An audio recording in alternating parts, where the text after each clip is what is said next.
Alright, so today we're going to be starting the build process on this building. This is part 3 of this video. I'm super excited to get this thing done, and I'll show you a clip of what it is going to look like when it's done at the end of this video. So first off, we're going to start cutting out the laser cut wood. I'm just using an XACTO number 18 blade to do this. You do have to be kind of careful though, considering the fact that this is pretty thin wood.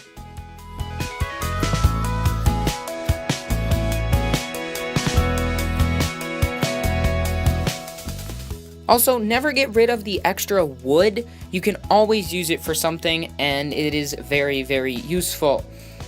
So you're going to want to sand down the laser cut wood because there are a couple little, I guess you could call them bumps on there from where it was laser cut. And you really, really, really want to sand that down well so that the building will fit together nicely. You're also going to have to brace the building. And it comes with wood to do this, and you can actually use the wood as a spacer. So it comes with this template, and you can see where the laser cut wood is going to go. It's going to go here, here, and here. And again, you can use that wood as a spacer. And here's what it looks like. There's smaller pieces of wood, but you have to use those for trim.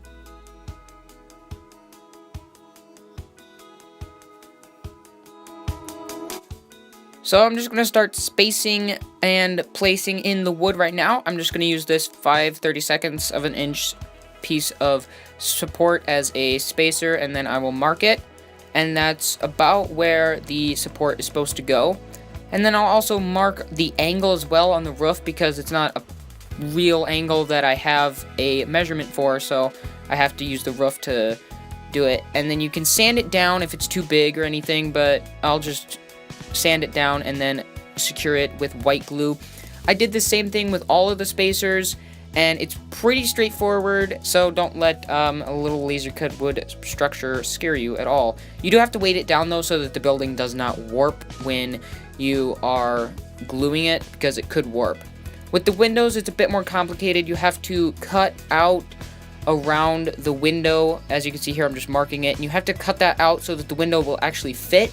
And if you want the building to be see-through, then you definitely want to cut this out so that you don't have a huge piece of wood in your view. I also just filed this down after a few test fits to make sure that it would fit perfectly.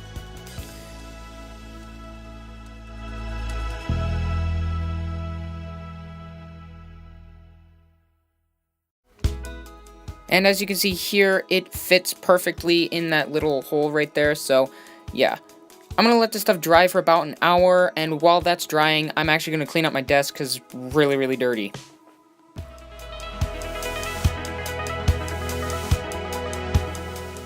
I'm just going to leave in me finishing the rest of the supports. If you guys don't want to watch this, then you can obviously skip it, but I just wanted to leave it in kind of just to show you guys what I'm doing.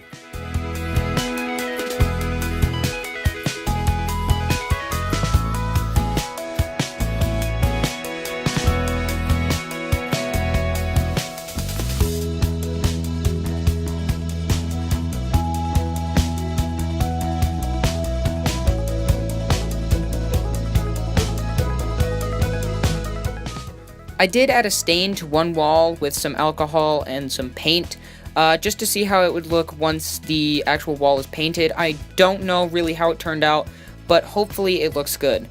So I'm just gonna start assembling this and then paint it in the next video. So what you want to do is you really want to test fit it really, really well and make sure that everything is perfect and square. And then you can just use white glue or super glue or, you know, a pretty heavy glue to assemble it. And it's really simple. You just put it together, especially with those braces in there. It's super easy to do. And I just put mine against something that's 90 degrees and let it sit there. I pressed it in there really, really hard to make sure that it would stay there. I don't even know what that is. It's just something that I had on hand. And here we go, putting in the last wall finally. This is taking me a long time to almost complete building. I still have to do lots of work with it, but this was the hardest wall to install. It really didn't want to go in properly, as well as this one. That one didn't want to go in properly either, but that was my fault. I didn't cut the brace long enough, so that was completely my fault. But here it is, completely assembled, except for the roof and windows.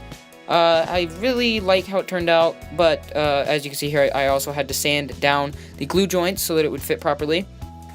So this is what it's going to look like when I'm done. I'm going to have this die-cast metal car inside of it, and I did paint the windows and doors this nice green. The building itself is going to be 2 different colors, white and green, and then I'm just going to have some junk around there. Links in the description to where you can get these buildings, and be sure to subscribe and hit the like button, and hit the bell so that you get notified about new videos.